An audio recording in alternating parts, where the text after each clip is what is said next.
And so, the way I'm articulating it is, how do I help guys find purpose and love in business and in relationships? All right, so it is 2:20, Friday, October 7th. And I know it's the 7th because yesterday was Mom's birthday. I love you, Mom. I miss you. It's off for lunch. Everyone green. And we're going to just keep talking about life.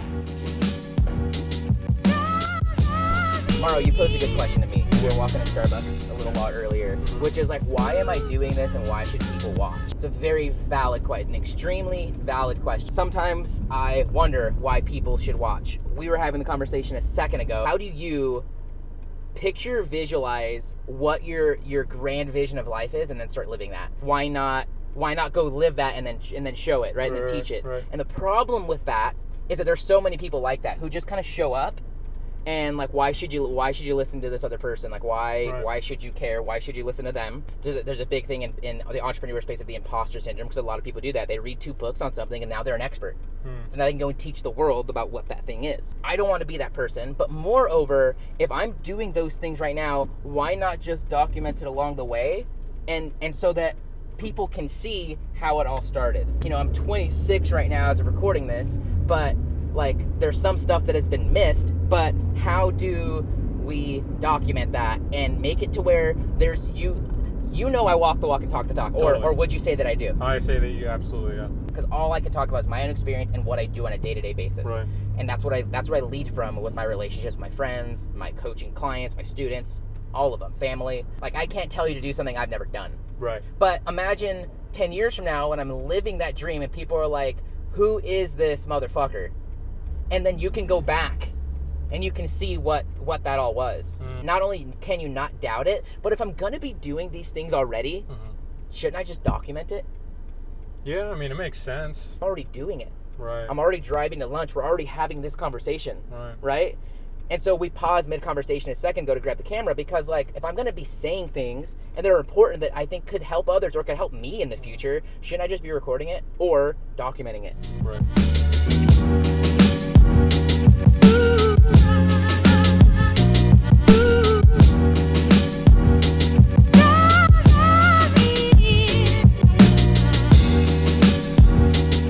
My immediate attention is on evolving the stuff I'm doing with how to build a business and how to build an audience and sell to it, and then adding in a big dosage of how do you build a robust social life?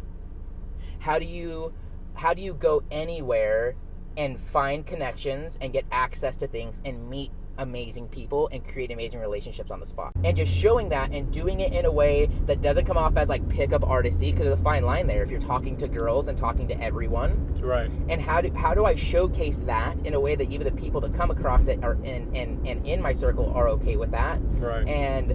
Or what is that line and that balance? What do I not want to cross? What do I want to do? And then how do I package that down the road?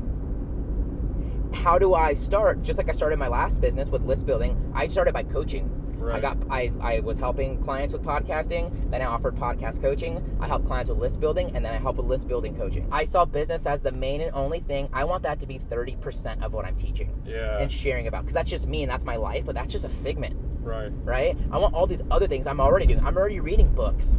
Share them. Do a report, share my notes.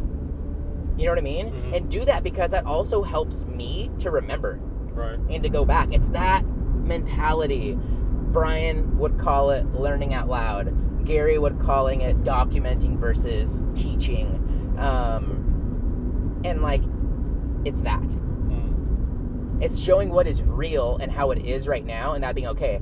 I've learned list building is important, but I've also learned that product launching is important. Yeah. How do I blend those two worlds that I've come so familiar with now with these new things where I'm not selling business products, I am now selling lifestyle products. Does everyone know that you do this? Because I feel like everyone doesn't. I don't feel like everybody does. Right. They know who Jeremy is, and Jeremy's social, and that Jeremy's outgoing, right? And my closer circle knows more of what that looks like at a more intimate level. I know I'm going to piss people off with some of the nature of the topics, right? But it is what it is. Like people are going to get mad. That's on them. That's not on me. Well, I don't get that part. Why are people going to get offended again? If a part of what I'm talking about is how to talk to girls.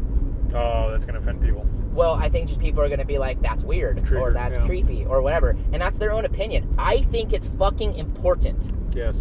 And from what I see of guys my own age, I know that it's important. From seeing them and how they're living. Because, like, a lot of guys, they just live their relationship lifestyle. Right. They get into a relationship with a girl or a mate. And they're so dependent on that, too. And then the second that person's gone, they have to get another. And they're not working on themselves in between or in a long enough period of time to actually see tangible results and just see that not in a playeristic sort of way, or maybe in a playeristic sort of way, they should be getting more experiences to understand what is out there, and they should be setting goals around the quality of which they bring into their life. It's optimizing everything. Because, like, you don't just, like, go up and talk to girls and people in public to get into people's pants, whether it's their wallet or something else. Right. But how do you do that to understand who they are, how you can help them, and how they might be able to help you? A lot of guys that teach pickup and how to go up and talk to girls, that is the most inefficient thing I've ever seen. Because you go and you talk to someone and you blow it out because all you're looking for is sex. All you're looking for is a transaction. Yes. Instead of understanding how you can bring value and what that looks like and using that as a door, as a start to a bigger funnel that is these deep, meaningful relationships. Well, the way I'm articulating it is, how do I help guys find purpose and love in business and in relationships? Say it again. How do I help guys, or helping guys, find purpose in business and relationships?